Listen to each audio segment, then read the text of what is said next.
Today's early special edition of Overdrive Radio for podcast subscribers, another installment in the Trucking's State of Surveillance multi-part series. For this one, we should actually be live now with the series at overdriveonline.com. Yet if you missed Long Haul Paul Marhofer's talk with Karen Levy, the previous edition of the podcast, track back to it. It drops Friday, July 7th to the feed. Levy's book about how the ELD mandate changed the face of trucking in so many ways, magnified long-standing issues in others, really sets the stage for this one in some ways. For those of you coming into the audio from overdriveonline.com, it's likely you've seen companion stories in the State of Surveillance special reports. Particularly germane is the story about rather slow, though quickening, moves toward automation of roadside inspections. I'm Todd Dills, your host for this long talk with Nashville-headquartered transportation attorney Hank Seaton about issues of roadside and investigatory enforcement via the Federal Motor Carrier Safety Administration's audit and safety rating programs, and what he sees happening with several related advance notices of rulemaking and other notices that have been popping up over the course of this year. And last year, in my view, as you'll hear, as they relate to the FMCSA's inspection program in particular. The first that caught Hank Seaton's eye this year, those proposed CSA Safety Measurement System changes put up for review back in the early months, I believe it was. Seaton noted those changes. From the outside looking in, if you're just taking a head count, It would appear that the agency is looking at a kinder, gentler reboot. He uses that word, reboot, to mean changes to the CSA program's SMS methodology, through which FMCSA purports to prioritize carriers for intervention. Various safety audits, some of them comprehensive type audits with the possibility of a safety rating.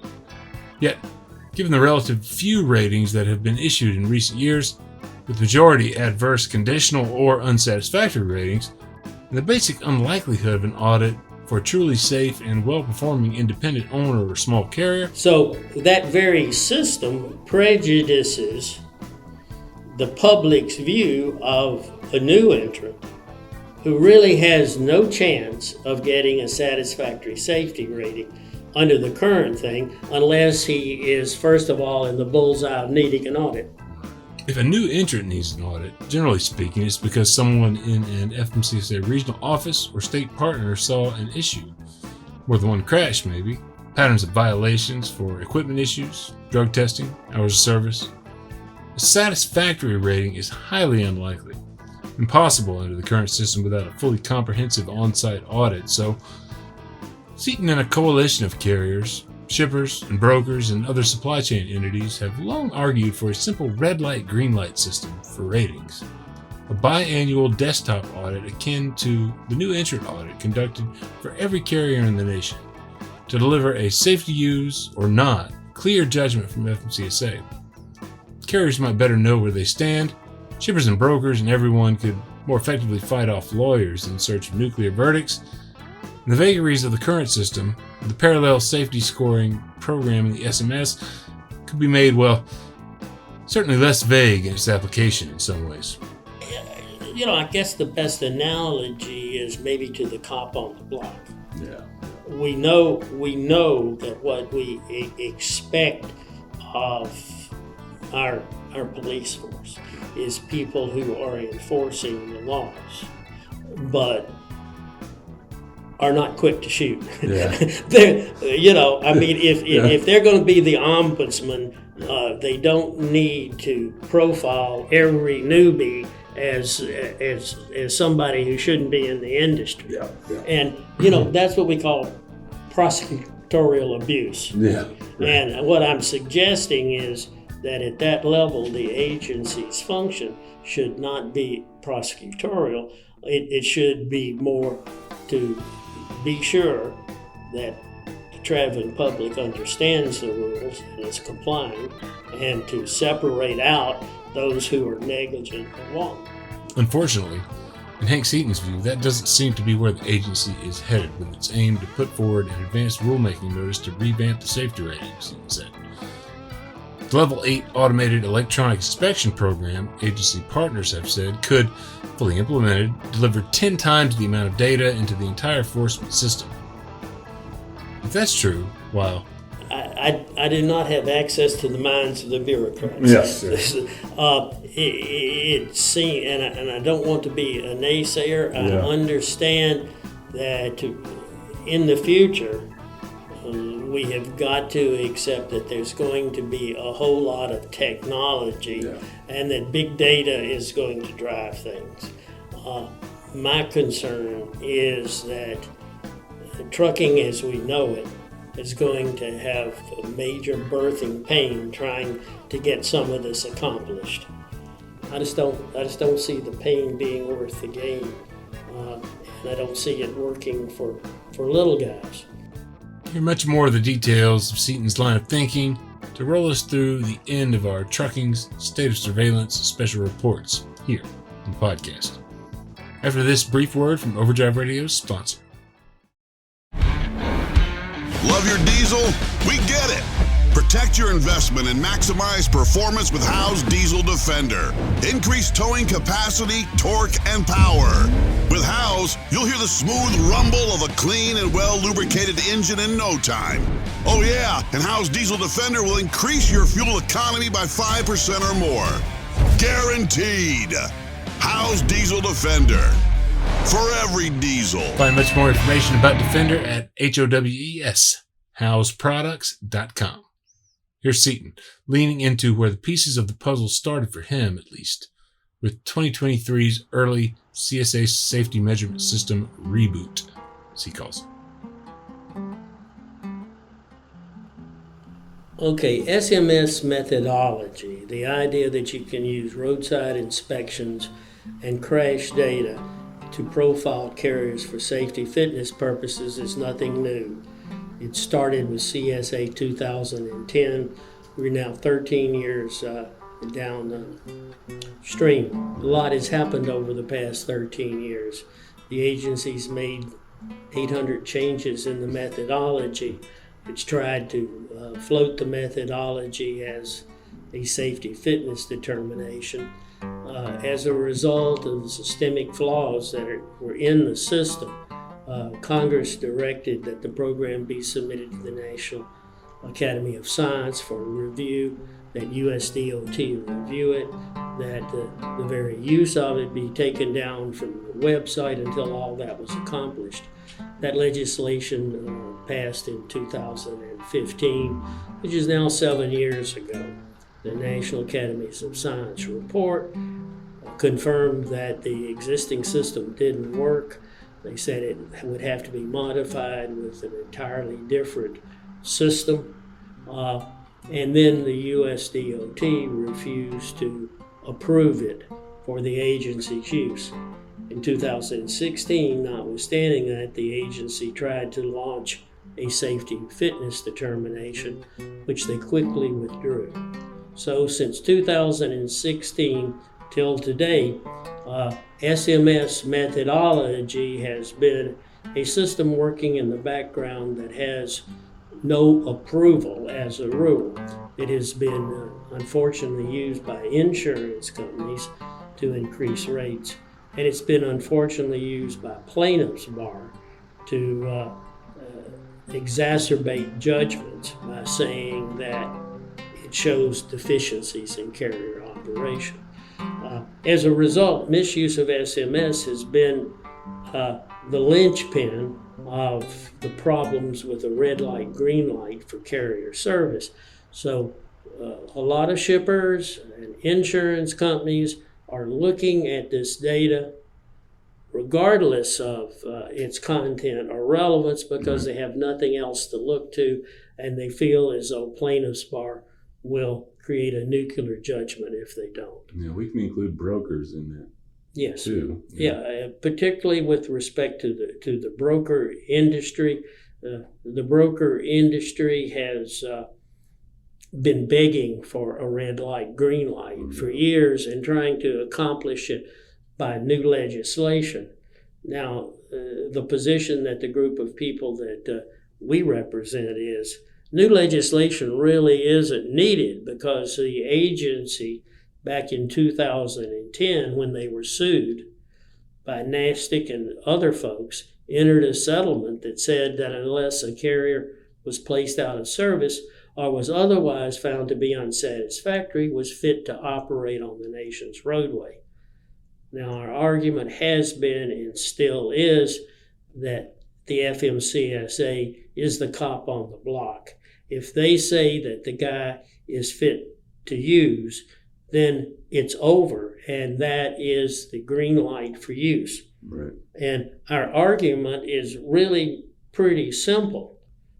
Congress did not intend shippers to have to be vigilantes to second guess the agency's decision. And unfortunately, much of the chaos in litigation, much of the nuclear verdict is directly related to plaintiffs' bar's use of this tool. The SMS. SMS. Yeah.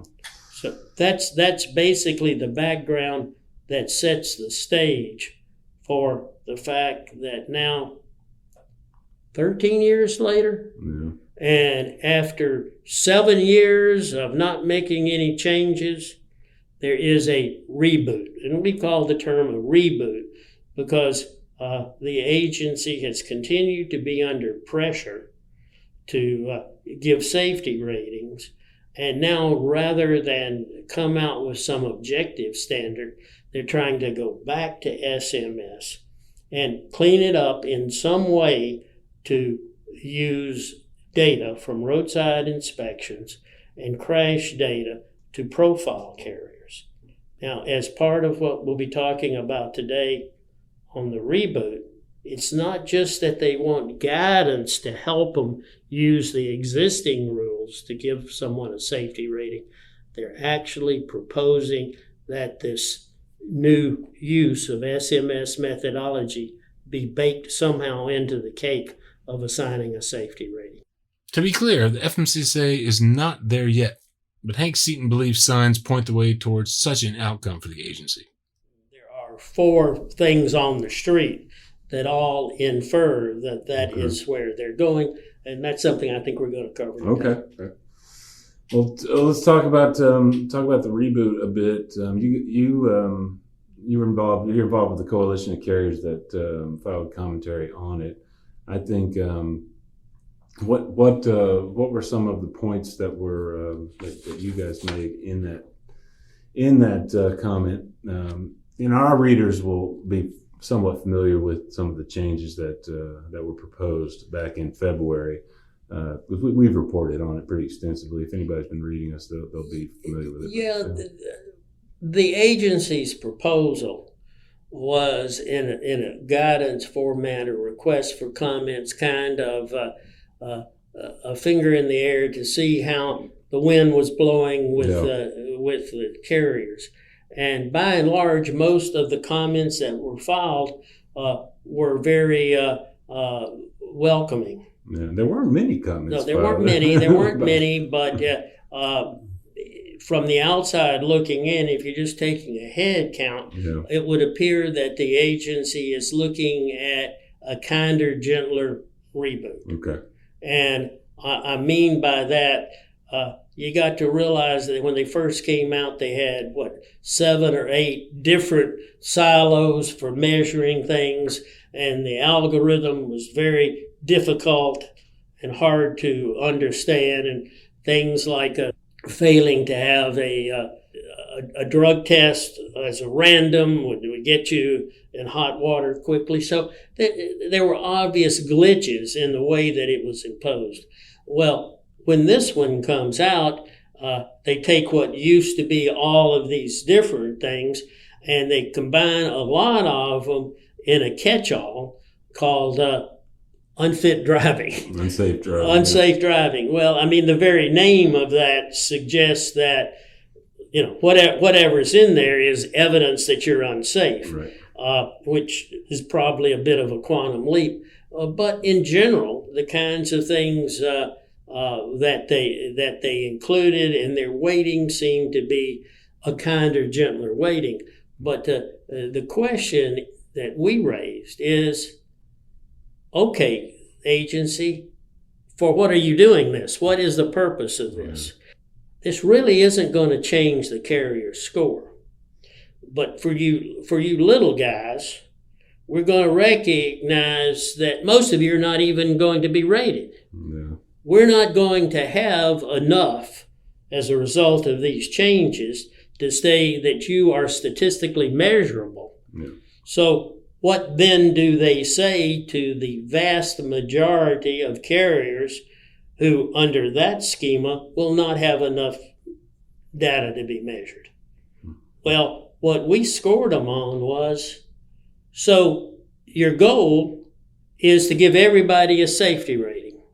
Congress told you 20 years ago that everybody you allowed to operate should have a safety rating. And using SMS in the background, each year you're giving less and less safety ratings. Yeah. So if all this does is a status quo ante in terms of allowing you to issue safety ratings, what you're saying is the safety ratings are only going to be given to less than 1% of the carriers a year. Right. And another little hidden jewel in what they said was, we've determined that past history is only valid if you go back a year.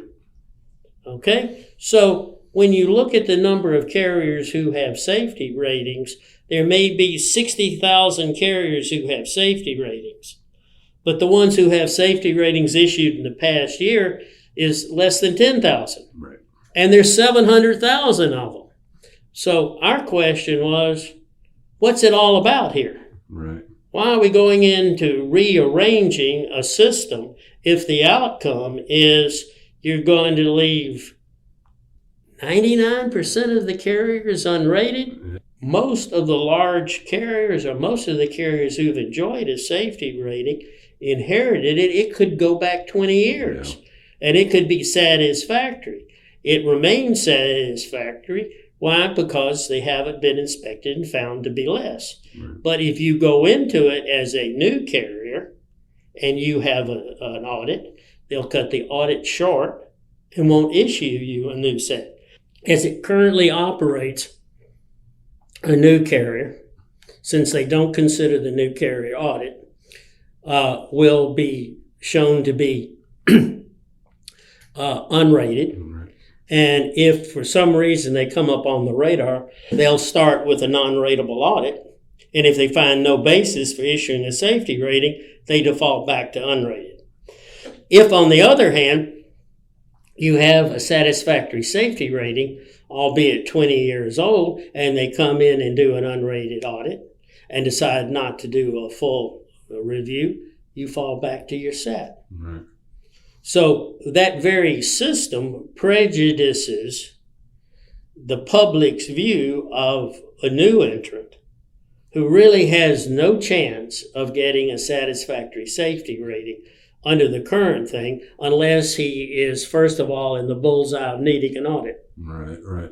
And to get there, basically, it's there's some negative piece of data associated with that carrier already. So the likelihood of a satisfactory rating is even more small, I guess.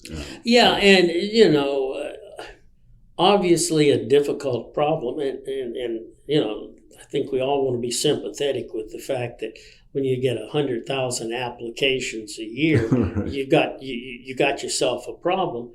But when you have a system that only selects people for audit based upon unpublished criteria, right. It can be that if a carrier is involved in a fatality accident that he didn't cause, that someone at the agency says, look, we need to go look at this guy.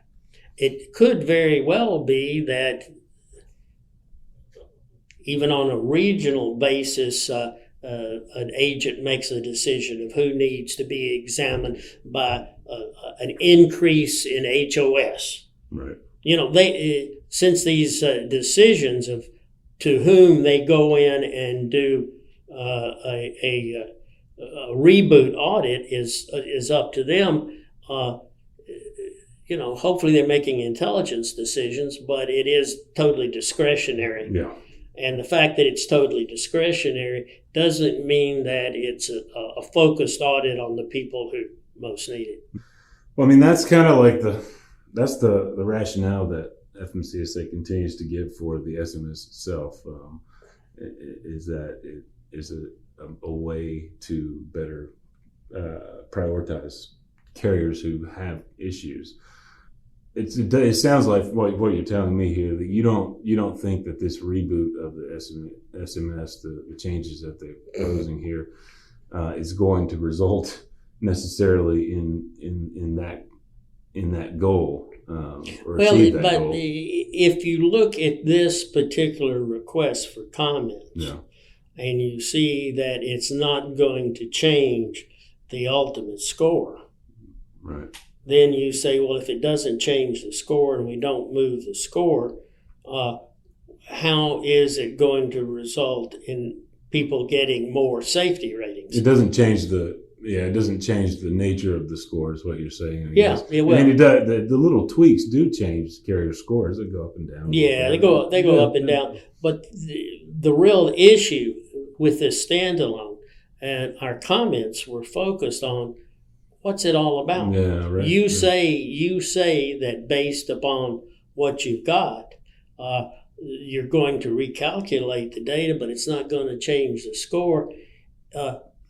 Isn't your real goal to figure out, if you only look at a 1-year look back, how do we determine that these people are satisfactory to use? Okay. How do we do our job, rather than every year continue the idea that we're going to look at 5,000 or 6,000 carriers for whatever reason, but all the rest of them are going to have this absence of a red light, green light, have the difficulty as a new carrier of getting business, because brokers are afraid to use you since they know that you haven't even been through a new carrier audit. Right.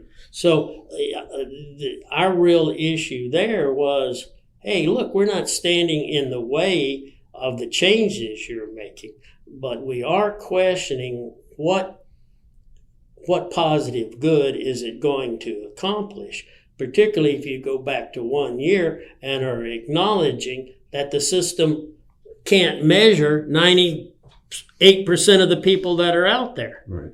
So, that was kind of not knowing what they were otherwise going to do, right, and what they professed to do in that was to call out that it may be a kinder, gentler program, but and little guys may say, well, I won't be investigated because I'm going to fly under the radar. But in terms of accomplishing the agency's ultimate goal, it just wasn't in that. Yeah. And we've talked about this before, you and I, but you guys have proposed some pretty concrete things that could be done to actually do the rating of every carrier in the nation. And in the commentary, you actually do sort of propose that again officially. Our group, first of all, let me say that our coalition includes strong representation for small carriers through NASTIC, who's part of it, and whose very motif is designed to see that small people get an easy treatment, a fair treatment. But also a group of various niche carriers, from auto haulers to specialized furniture people, different groups that all have the commonality of SMS scores. Got a large number of dray carriers that participate as well, because there are special issues that dray carriers have with their containers that result in scores. So I say all that to say that our real goal is not to defeat SMS. Our real goal is to have in place a system that gives everybody who's allowed to operate a red light, green light for use. So then that regardless of size, the shipping public is free to vet a carrier and, from safety purposes, rely on the FMCSA's website. So there wouldn't be any of this unrated. The very term unrated suggests that they ain't even been looked at. Yeah, we don't know. They don't know anything about them. Yeah. And unfortunately, with the influx of new applicants, that is increasingly what happens, because the agency will issue the authority after a 10 or 15 day notice, and they haven't even conducted a new carrier audit. Yeah. Now, the new carrier audit is an issue on which there's actual agreement.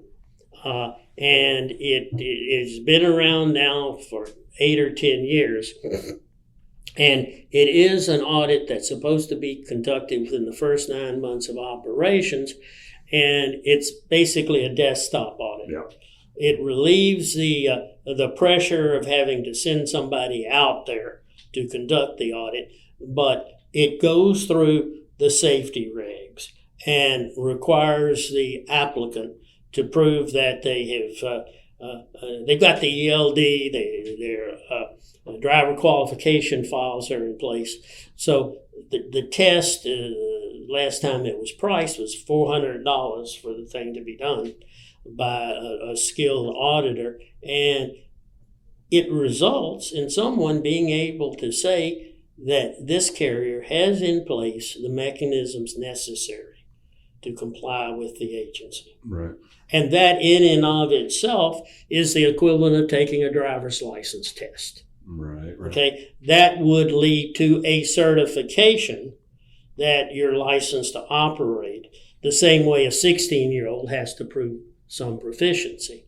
And if, as we'll talk about later, they're ultimately aiming at addressing the safety fitness rule, then that changes that denomination of unrated into certified for use. Right.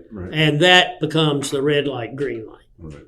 So that's this proposal was presented to the FMCSA and the DOT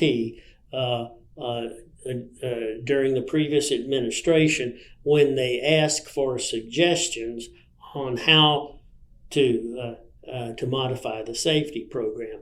It was presented by Rick Cobble, and you may know Rick did safety compliance and common sense for the road dog system for years, and he's a consultant with our firm. He knows the regulations inside and out. And what he basically proposed was that the new carrier audit be given priority. You add into the filing fee the $400, so it's revenue neutral to the agency, and that it be pushed up. Yeah.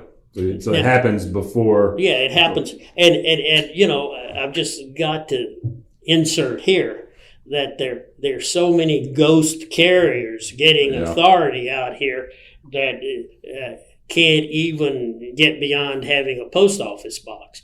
That spending some money on verifying the elevator of new carriers to certify that when they fill out an MCS 150 and they say they got 25 trucks, somebody needs to see the VIN number. So I'm just saying that the whole process would address far more intelligently an examination of the carrier than whether or not it got caught up in a speed trap. Right. But that system, it doesn't seem to you that that's where the agency is heading when it comes to safety ratings.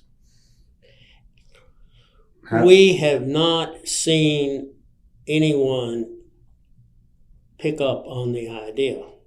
And, it's kind of frustrating because it appears to be a very cogent idea. Yeah. And, I say that understanding that if you do go out and look at all of the newbies, there are going to be some guys that aren't going to be happy. Yeah. There are going to be some people that our learning curve is not really deep enough. Our hope would be that they would follow the practice that was traditionally in place here in Tennessee, which was that the agents didn't come out there with the presupposition that you were a safety scuffle. That the first audit was, look, we understand you've applied for your application. Here's a manual of what you're expected to do. Yep. If you've got any questions about it, give me a call the next week, because on Tuesday the 13th, I'm going to have a desktop audit with you.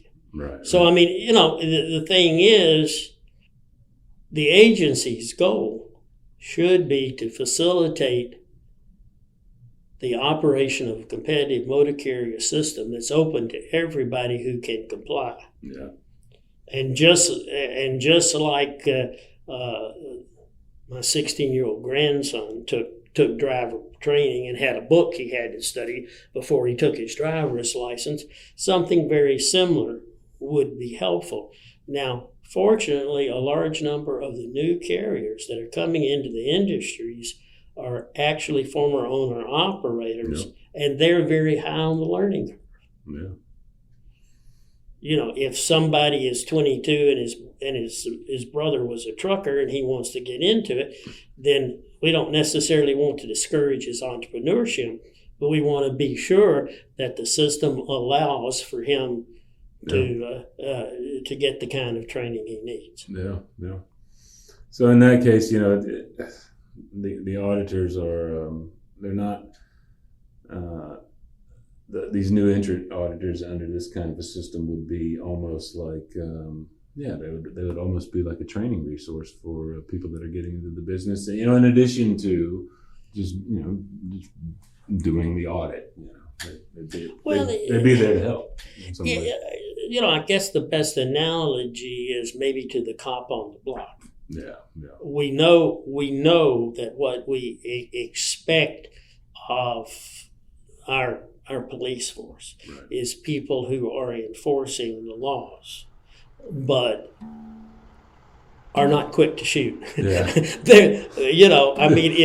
they're going to be the ombudsman, they don't need to profile every newbie as somebody who shouldn't be in the industry.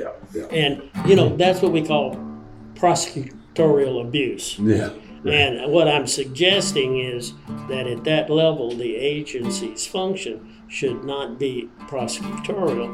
It should be more to be sure that the traveling public understands the rules and is complying, and to separate out those who are negligent or wanton. Yeah.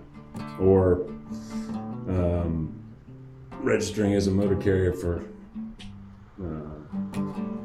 reasons that are not to move freight. Reference there to the rise in double brokering by registered entities, both carrier and broker, set up for that purpose, of course. As we've discussed, those two issues really play themselves off hand in hand, because the way the system is set up now, a lot of people file for authority and aren't able to pay for the insurance, so the authority never goes active.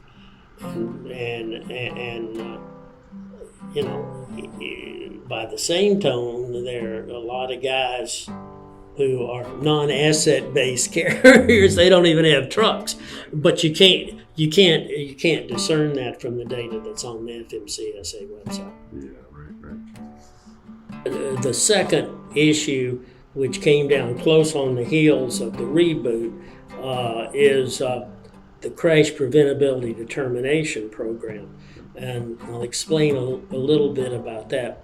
Back in 2010, when they were looking at roadside inspections and infractions, they realized that they couldn't muscle up a correlation between that and safety. And they realized that actual crashes are the best prediction of future crashes. I mean, that would be a kind of an obvious thing, that if somebody has an accident, is it a one-off because of one bad driver, or is it symptomatic that the company didn't care and the guy didn't have, the guy was encouraged to speed? So you have to get to the root cause of the accident. The agency came up with this notion that they would strip the accident reports and use it as part of the formula to determine who to audit. Hank Seaton is making reference there to the CSA SMS crash category of measurement, generally. Since establishing that, it's tweaked its system for what crashes can be included there to allow carriers to remove certain crash types deemed to have been non-preventable by a panel's review. And FMCSA earlier this year then proposed to expand the types of crashes that could be removed if deemed non-preventable. Well, a large part of the objection that people had to this was really twofold. Number one, the categories were looked at very tightly. It was almost to the point that, well, we'll give you if it's a deer strike, but not if it's a turtle or something. I mean, it was pretty arbitrary in terms of what qualified. A lot of accidents, for example, maybe a rear ender is easier to determine if somebody swerves in from the left-hand side. Well, the whole system then is based on hearsay, because after the wreck occurs, in comes the police, and the police take affidavits from the people that are there. And as our friends down in Louisiana have proven, some of the guys that are offering the evidence may be the perpetrator of the problem. As regular Overdrive readers over the past several years will be aware, that's a reference to the big bust of a ring staging accidents around New Orleans for purpose of defrauding truckers and their insurers. So in any event, the reports that you get are from the well-meaning police officer, but they're purely based on hearsay. Yeah. And whether the car was swiped at a 50-degree angle or a 60-degree angle, how the accident reoccurred is really just pure hearsay based upon whether or not a MCSAP trained officer made the report, and B, what the hearsay was. So the system itself is clogged with due process issues. The agency broadening the scope of what's to be considered, again, is certainly nothing that is objectionable. But what it does beg is all of the objections, which were not cited, that we had continually made over that program. And going back 10 years, we had pointed out that there were real due process concerns with that. Mm-hmm. Primarily because, first of all, it's based on hearsay. Second of all, the decision whether or not there's preventability is made by a policeman who may or may not be right. And the decision on appeal has, you say, hey, I want to data queue this. Well, it goes to the officer's superior. Oftentimes, yeah, in the regular data queue process. In the regular data queue process, what you're doing is you're going back to the prosecutor and saying reconsider. No. So, without getting too geeky and too lawyerly, at best, whatever the cop on the block has done might be a grand jury thing, but it's certainly nothing that should be rubber stamped as preventability. And so we're concerned about the due process concerns. You don't get an ALJ on it. And administrative law judge, Seaton means there. And moreover, you have to ask yourself, what is it really all about? Now, let's say we've got a serious accident. That serious accident is going to be determined based on fault. It's going to be determined by a jury system after a whole lot of evidence and a whole lot of due process. The data queue is a quick and dirty. Yeah. Because it's based on hearsay, that the well-meaning officer took down, and then the appeal process is back to the prosecutor. Right. So it's just that the system would have a very tough time passing what we call the test for a rule because of the due process concerns. In the crash preventability program, though, when they're using the data queues, when carriers use the data queue system for that, I do not think it goes back to the original jurisdiction necessarily. I think there's a special panel that handles those. Am I wrong with that?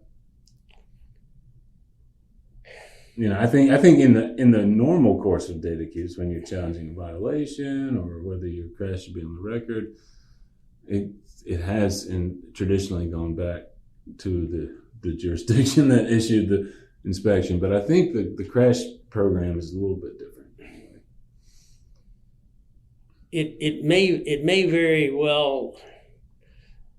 The most recent one that I've handled was one in Indiana, and it went to the Indiana folks. Yeah.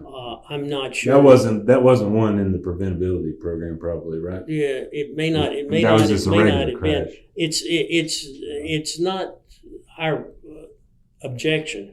Yeah. It's not whether or not the appeal is to a state enforcement official or to someone within the FMCSA who has that.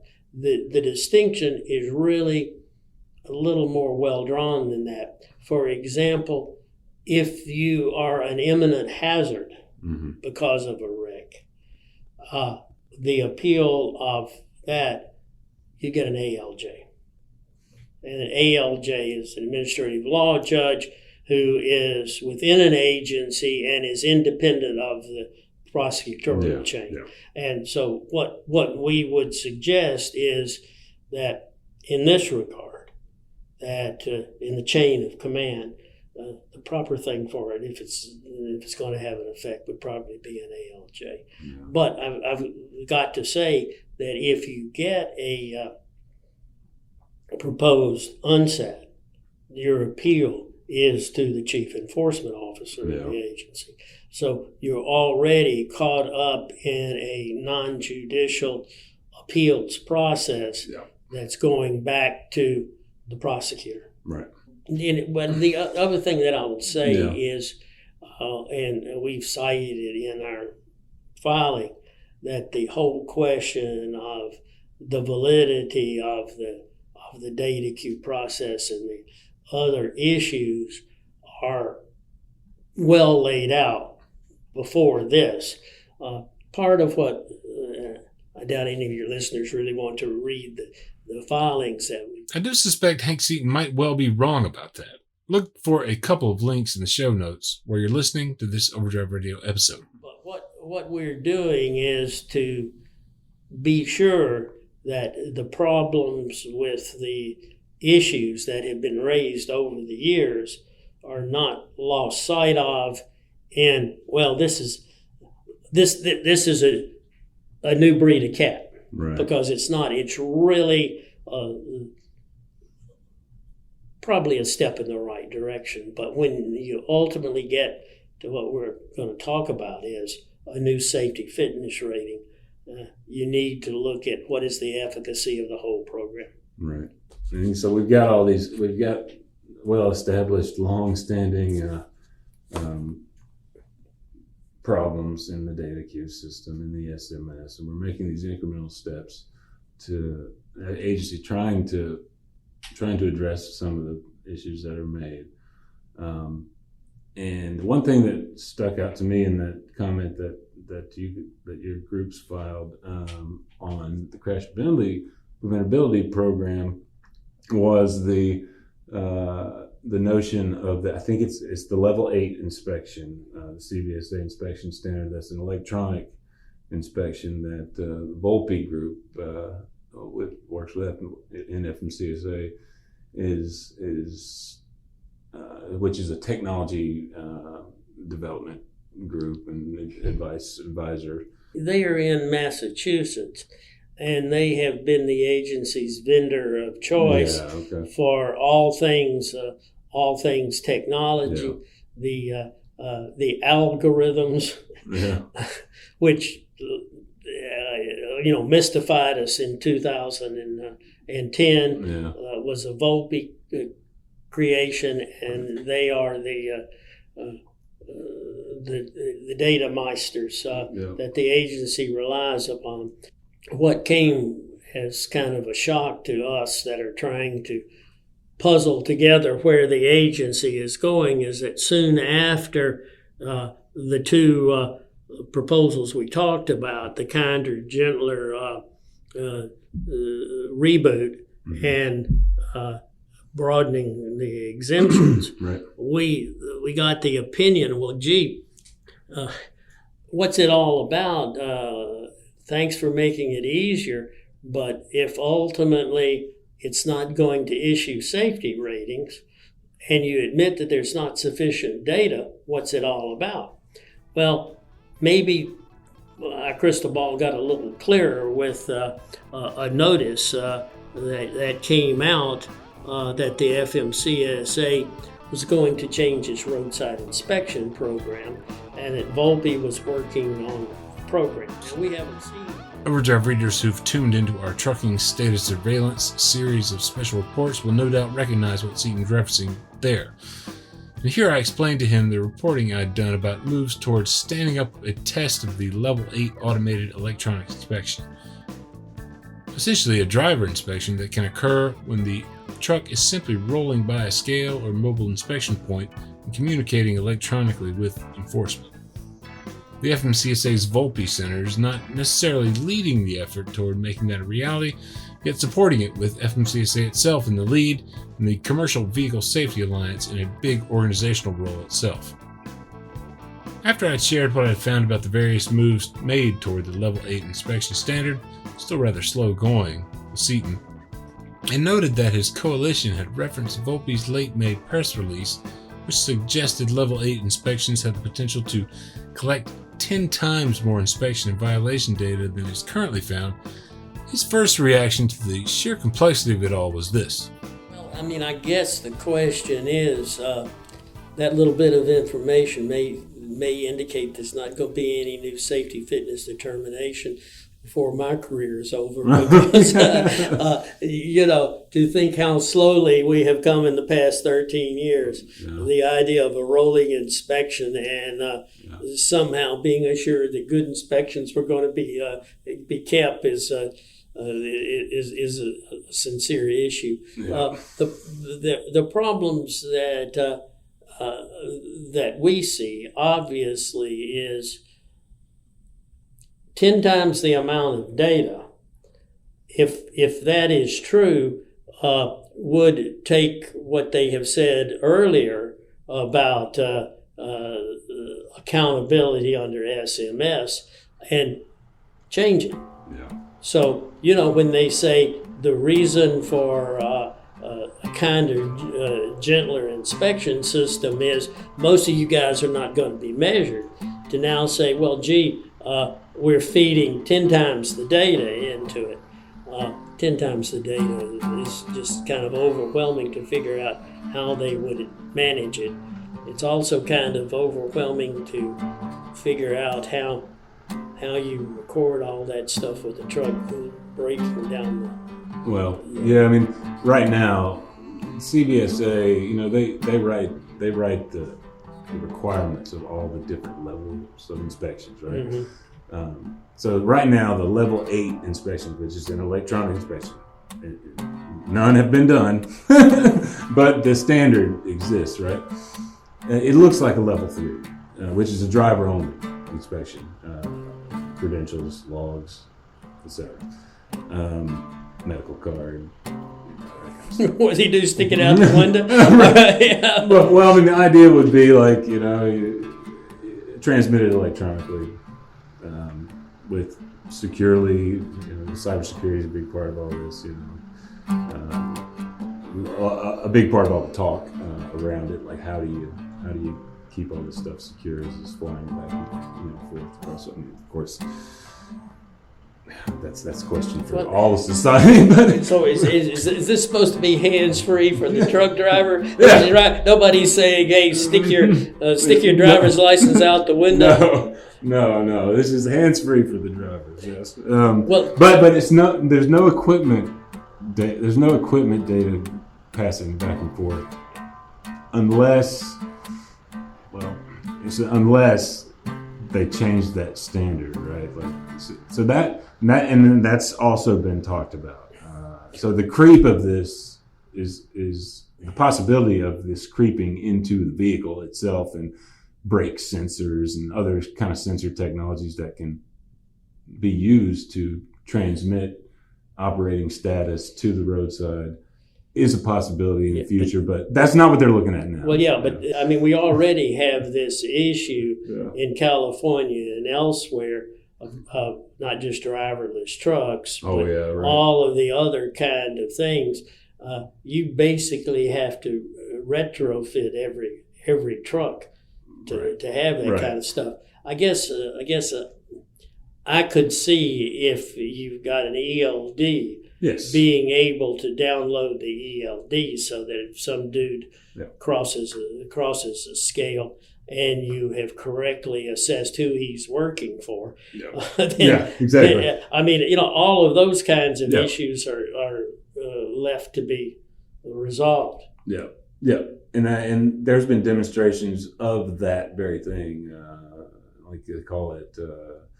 Expedited level 3 driver-only inspections where ELDs are used and to transmit data to the roadside that sort of pre-populates an inspection report with the carrier driver credentials and everything else. And then, in a true, like what they're envisioning is the level 8 though, like that becomes like somehow that is a full inspection. In an expedited level 3, like the demonstrations that have been done, it requires that final step of just finalizing by law enforcement officer himself in order to make it an actual inspection. But what they're moving toward, it seems like, is where that final step of human interaction doesn't have to take place, I guess, and the inspection occurs just by virtue of a truck rolling by, transmitting the information, and you're done. Let me ask you a question in this regard. Increasingly, because of the frauds and scams, we have a real problem identifying whether the equipment that shows up is being owned and operated by the carrier we hired. Indeed. At this point, all we have is should be a decal on the side of the truck. Right. Lots of times people will say, well, it's Tripoli, can't you see the cardboard? Right. But I mean, how doesn't this system ultimately require a database that shows by VIN number or then they proposed that too last year. The universal ID requirement would not likely come into being as a thing where they go back and retrofit every single truck, but they're proposing to require a system in new vehicles. Well, they started a rulemaking process. I don't know if I think they did an advance notice last year where essentially they were asking questions about the idea of doing this. CVSA is petitioning for it. And I think within CVSA, the idea is that the VIN number can be electronic, is your unique ID for any piece of equipment out there, and all new vehicles would come with the capability of transmitting that to the roadside. Yeah, all of the little pieces of this are in place, but in terms of the safety rating and all of these issues, like, I mean, how do you wrap this up? I mean, where do you see this going, Hank? I don't know. I do not have access to the minds of the bureaucrats. Yes. It seems, and I don't want to be a naysayer. I understand that in the future, we have got to accept that there's going to be a whole lot of technology, and that big data is going to drive things. My concern is that trucking as we know it is going to have a major birthing pain trying to get some of this accomplished. You start talking about Section 8 and being able to level 8 being able to get all of this kind of data with artificial intelligence, and then convert it somehow into a rulemaking. And I'm thinking about what is the future for small carriers. What is the cost of trucks? It sounds like all of these things, particularly for someone who operates under a fleet model and buys and keeps a unit for 4 years, might work. It might really benefit the large folks. I think it being a real hassle, particularly for older drivers who may look like me, who have a hard time turning on a computer, much less getting access to FMCSA data. I just don't see the pain being worth the gain, and I don't see it working for little guys. Yeah. I mean, I'm certainly open to it, but it needs to be certainly spelled out. There's no way that you can 1 month say that we don't have the data to make it. The next month say, well, gee, this is where we're going. Yeah, we can get 10 times the amount of data. Yeah, and then finally, the last thing we're going to talk about is there's notice being offered to OMB that the agency wants to relaunch. Yeah. And this is not a reboot of SMS. This is they want to look at replacing 385 as the ultimate safety fitness standard for issuing a safety rating. Yeah, they're going to change. They want to change it somehow. We don't know what yet, but well, yeah, that's the issue. They want to change it somehow, and when you start with the jigsaw puzzle and all you've got two ends, you really have a hard time figuring it out. I don't see how that's all going to get put together, particularly from a legal point of view. Agencies are particularly afraid of the rulemaking process because when they ask for guidance or they give a preliminary notice, they get to certain parts in the notice that requires them to be sure that this is guidance and it's not a rule, because if it's a rule, they have to address things like the effect on small carriers, the Paperwork Reduction Act. They've got to do a cost-risk analysis. Yep. There are a whole lot of things that go into making a permanent rule. And the way this thing is setting up, particularly with some of the things that you've put in today, are very forward-thinking. But making it a reality may come long after there aren't even drivers in trucks. It seems to be the same challenge, particularly given the fact that right now the agency's list of how many trucks a carrier operates is woefully deficient. There's no check on it. Right. So I mean, if you were just going to start in terms of accident per million miles, we don't really have that. So I guess part of my concern about being not particularly computer literate to err is human. If you're able to screw it up, get a computer and a bunch of data. So I mean,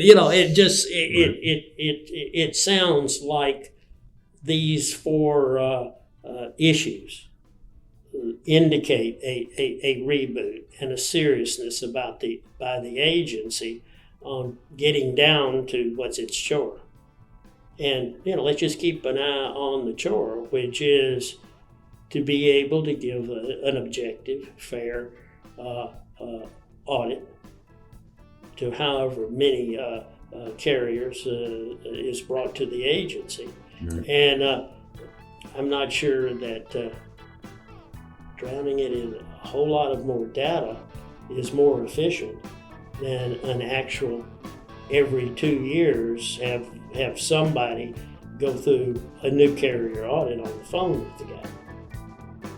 And that's a wrap on our multi-part Trucking State of Surveillance series. You can catch all the reports at the world-famous overdriveonline.com. Search Trucking's State of Surveillance or catch a direct link in the show notes wherever you're listening.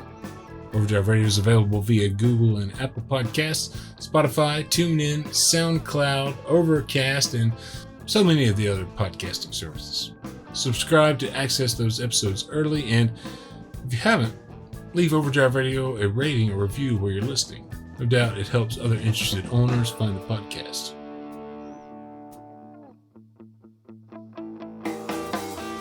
Overdrive Radio is a production of Overdrive, the voice of the American trucker. It's edited and produced by me, Todd Dills, with the acoustic guitar and support trucker-songwriter Long Haul Paul Marhofer. The theme is Legend of the Snake Man by Marhofer, featuring guitar work of Travis, the Snake Man himself, Lamech. Terry Two Socks Richardson on bass, keys by Tishomingo Jim Whitehead, and on drums, Andrew Marshall. The podcast is backed up further by Overdrive's own news editor Matt Cole, social media coordinator Holly Young, executive editor Alex Lockie, and video editors Lawson Rudisell and Andrew Gwynn.